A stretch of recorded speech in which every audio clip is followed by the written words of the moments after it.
Indie Bookstore Day was a success.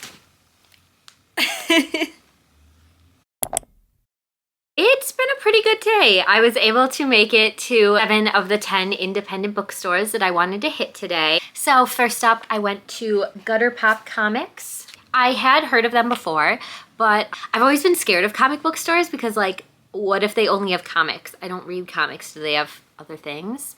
But I really wanted to check them out for Indie Bookstore Day, and I'm thankful that I did because, yes, of course, they do have more than comics. They had a huge wall of graphic novels and 2 shelves of manga, so I picked up 3 manga that I'm really looking forward to. The first being Stitches, which is, let me put these down. Stitches, which is a short story by Hirokatsu Kihara, and the art is by Junji Ito. So gorgeous. I just love how this book feels. Love that that's her face when you open it up.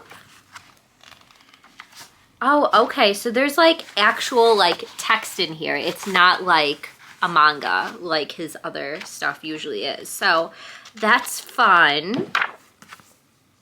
I mean, I just collect Junji Ito, so another one to add to the shelf. And yeah, saw it and had to have it. Next up, I got volumes. They're upside down. 15 and 16 of Blood on the Tracks by, I know this, Shuzo Oshimi. I actually didn't even know that 16 was out. I read through 14, so these are the last 2 that I need to read. And I'm really excited they had them. So I'll be telling you what these are about. It is about, basically think the movie Psycho, like Norman Bates. Think that. It is about a boy whose mother is unwell and all of the fucked up things that she does to him. And then in volume 14, we have this big time jump and he's an adult now. And I don't know, we're gonna see the effects of what she did. And how that translates into his adult life. Also, at the comic book store, they had this gorgeous independent bookstore bookmark pendant, but I'm just gonna like affix it to my shelves or my TBR cart somehow. I just think it's so beautiful. And a mug with all of the local indie bookstores in my area. After that, we went to Black Rock Books, which is another new independent bookstore. It's actually their 1-year anniversary of being open, so that's so exciting. I've heard of them because they do silent book clubs, so we'll definitely have to attend one of those. I loved it in there. It was so cute and cozy, and I ended up picking up Death Valley by Melissa Broder. This was on their shelf and literally had like a staff recommendation under it. And I just read The Pisces by Melissa Broder, so it just felt like a sign that this was the book to pick up. I love this cover so much. I just, the pink, the cactus, the beige background, I'm obsessed with it. Yeah, so what it's about, I don't even know. As I was cashing out, the cashier said, "Do you like weird girl books?" And I said, absolutely. That's all I need to know, that it's a weird girl book, and that the staff there recommend it. I think this one is about a woman who goes out into the California desert. A cactus beckons her like a door, so she enters it. What awaits her within this mystical succulent sets her on a journey at once desolate and rich, hilarious and poignant. Okay, so it's gonna be weird. I just read The Pisces and I liked it, but I didn't love it. The ending definitely annoyed me a lot. Like, I was in it until the main character got to be insufferable, and then I was like, I'm done with this. So I am willing to give Melissa Broder another chance. I liked her writing a lot. I liked the weirdness. I just didn't like the main character of The Pisces. So I'm really hoping that I like this one. After that, we checked out another new to me bookstore called The Cracked Spine. They are actually a used bookstore / tattoo shop. How did I not know they existed before today? So I got 2 used books, and like, honestly, this is the find of the day. True Crime by Samantha Kolsnick. Like, do you see this book? This is not a used book. This is in absolute perfect condition. And guess how much I spent on it? $1. $1 for this. Like, I like gasped and dropped everything when I saw it on the shelves. So yeah, this has been on my TBR since I watched Haley Hughes, like, favorite extreme horror books of all time. I don't remember the exact name of the video, but of course I'll link it below. So I have been very interested in this book since then, and then to find it at a used bookstore for $1, I just can't believe. I'm so excited for this one. I know it's about two twins, Susie and her brother Lim, L-I-M, and they have been abused by their mother. So one night they decide to go on a cross-country murder spree, beginning with killing their mom. Is it weird to say I can't wait to read this, but I'm so excited for it. And also at that used bookstore, I found Vera Wong's Unsolicited Advice for Murderers. You guys know I just read and loved this one, and for $5, couldn't pass it up. It's a little beat up and loved. It's got some creases on the cover, but other than that, it's like in perfect condition. You should know by now how much I love this book if you've watched anything of mine previously, but this one is about Vera Wong, and she owns a tea shop, and one day she goes down to open the tea shop for business, and there's a dead body in the middle of her floor, and she, because of the type of person she is, takes it upon herself that she is going to figure out what happened to this man, even though the police are all telling her it's not a murder. Yeah, she can't take no for an answer. She knows it was a murder, and she's gonna figure out who did it and why, and she just gets up to so much trouble and just collects this found family of characters, and it was hilarious. And like I've said it before, I'll say it again, I just want Vera Wong to adopt me, and I would be happy. So after that, I went to Read It and Eat bookshop. I didn't want to film too much in there because it was very, very small, and it was packed in there, but very, very cute. And their whole thing is they specialize in books about food. So a lot of cookbooks, a lot of nonfiction, but then a lot of like cozy, cute romance, mysteries, that kind of stuff having to do with food. So from them, of course, I had to pick up a cute foodie romance, and I went with A Dash of Salt and Pepper by Hisoko Jackson. I mean, I've seen this cover everywhere, and I've just been obsessed with it since. I hope the inside is as gorgeous as the outside, but I just know this is a queer romance about two chefs, or at least I think it is. Yeah, one of them owns the hip new restaurant in town, The Wharf, and the other one, Xavier, gets hired to be the prep chef. Seems like there's gonna be a lot of banter. It's gonna be like dislike to love type of thing. And it says, the heat between them threatens to top the Scoville scale. They'll have to decide if they can make their relationship work or if life has seasoned them too differently. It's gonna be such a good time. Like, it's so cute. Also, from Read It and Eat Bookstore, they had the Indie Bookstore Day exclusive pouch thingy. So just trying to collect all of the merch. And this one is so cute. It says ban off our books. I don't know what I'm gonna use it for. Maybe makeup, maybe like pencils or something. Ooh, maybe I could put my annotation stuff in here. I do have a pouch for that, but like, I don't like the material it's made out of. It's like squeaky when you scratch it, and I can't. My brain literally melts when I hear that noise. So yeah, it's so cute. And after that, we went to another one of my favorite used bookstores in the city, West Side Stories. They didn't have too much that I was interested in today.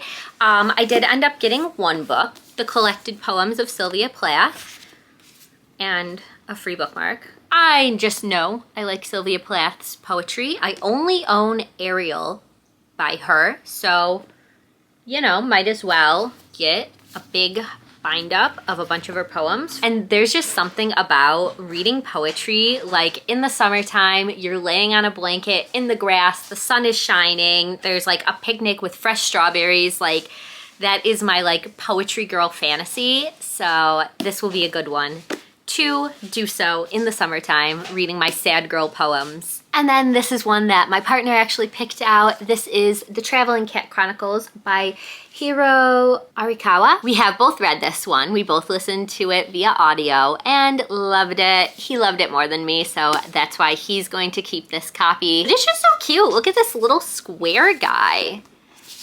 And I love the cat on the front. So yeah, if you're a cat lover, you just have to read this book. It is so, so sweet. This one is about a man and his cat named Nana, and he is just going to various friends' houses to try and find a new home for Nana, and just kind of talking about her and how she's been there for him through all these things in his life. And it's just so heartwarming and such a sweet, beautiful read for cat lovers. I really, really recommend it, and I'm happy that now we'll have a copy. After that, we stopped at another one of my favorite used bookstores in my city, and that is Rust Belt Books. They definitely win for my favorite used bookstore, and that's because they have cats. I found some good things. They have a whole wall of fiction and then a small little shelf of horror. And it's like always hit and miss with them. Like, I looked through everything and I got to the very last shelf of the general fiction, and I pulled out 3 books, like all next to each other. First up, I got Bad Cree by Jessica Johns. I have picked this one up at Barnes & Noble like no less than 50 times, and I always just put it back, but I'm super interested in it. So to see it at the bookstore for $8, and it's in like absolute perfect condition. Like, there is nothing wrong with this book. Excellent. Very excited to finally get to it. I don't even know what it's about. Mackenzie wakes up with a severed crow's head in her hand. She panics. Only moments earlier, she had been fending off masses of birds in a snow-covered forest. In bed, she blinks, and the head disappears. Night after night, Mackenzie's dreams return to her in the form of a memory before her sister Sabrina's untimely death. A weekend at the family's lakefront campsite, long obscured by a fog of guilt. But when the waking world starts closing in two, a murder of crows stalks her every move around the city. She's waking up from a dream, drowning, throwing up water, and gets threatening texts from someone claiming to be Sabrina. Mackenzie knows this is more than she can handle alone. Okay, so we have a little bit of a mystery, a little horror with these dreams and these crows following her around, and then just, I'm sure there'll be talks of grief with the death of her sister. I am excited, and Paul Tremblay blurbed it on the front, so very hopeful that I will enjoy this one. After that, I found The Dinner by Herman Koch. This one, I feel like I've heard people talk about it, and then I read the blurb and I was like, okay, yeah, this is coming back to me. I think this one is like a psychological thriller.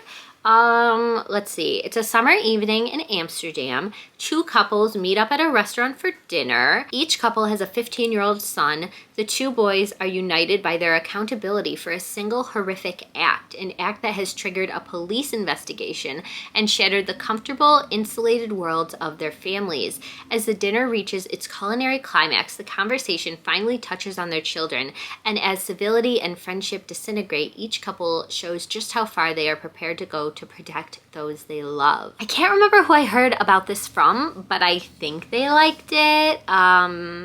If not, you know, I got it used, so that's not too bad. And again, it just looks in perfect condition. There are a few scratches on the front, and this like stupid flap that I hate when books do that, that's a little bent up. But besides that, pretty good. The last used book from there was one that I actually picked out for my partner, and I think we'll probably both read it because it's something we're both interested in, and that is How Far the Light Reaches, A Life in 10 Sea Creatures by Sabrina Imbler. I feel like I've seen this cover around, and then when I saw it used for $12 for a hardcover that's usually $30, had to get it. This one is definitely the worst condition that we got today. It has a tiny little tear there. So this one is actually an essay collection, and each essay in this debut collection profiles one sea creature. Fun fact about me, up until I was like 7, I always said I wanted to be a marine biologist. So sea creatures are just very interesting to me. And last up, we went to my favorite indie bookstore that I visit the most often, and that is Talking Leaves. They actually had the book that I was most excited to find today, and that is An Excellent Host by Chelsea G. Summers. This one was like an exclusive. It was only going to, printed exclusively for Independent Bookstore Day 2024. Like, I had to. I need everything Chelsea G. Summers writes, like, tattooed on my forehead. Like, look at this cover.